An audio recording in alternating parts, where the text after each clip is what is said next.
就是那哭就哭嘛，台下应该会哭成一片。台下没哭的才尴尬吧？会有那种一举得来的机会，所以你要特别注意哦，你会有受孕的机会。但是因为受孕这个事情，我是可以自己控制的，是啊，这个超难理解。不是前进那你就避孕就好了，这不哎。对。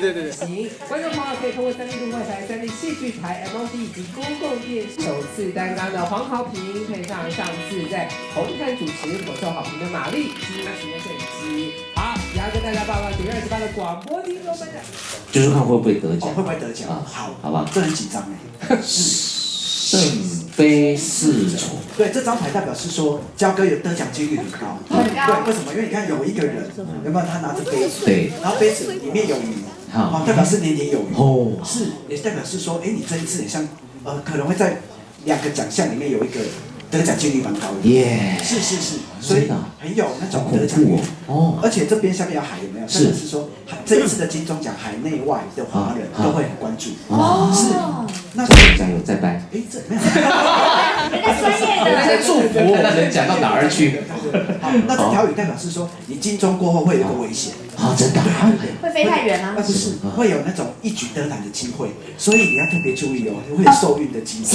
受孕的机会。那希望入围的朋友既然都来了嘛，就上来感受一下那个盛会的气氛，因为有一些演艺圈的朋友伙伴可能比较少上典礼的主持，那也许可以让他们一起来享受一下，同时也感受一下那种不一样的视野。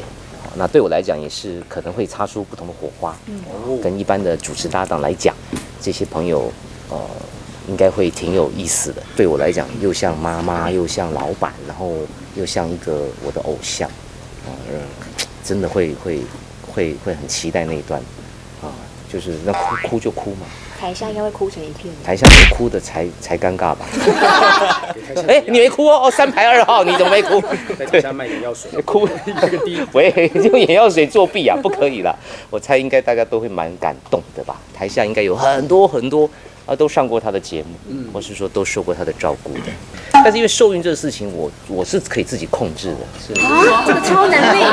不是前进你就避孕就好了，这不哎，对，合理。对呀，我可以自己控制啊，所以这个跟天意天有不测风云，买到瑕疵品破洞，如果是也没关系，我们早就准备好了啦。如果真的是怀孕没问题，我们就赶快赶进度嘛。对，这个都 OK， 所以我们就拭目以待了，看看小孟老师这个金口一开，这个牌到底准不准？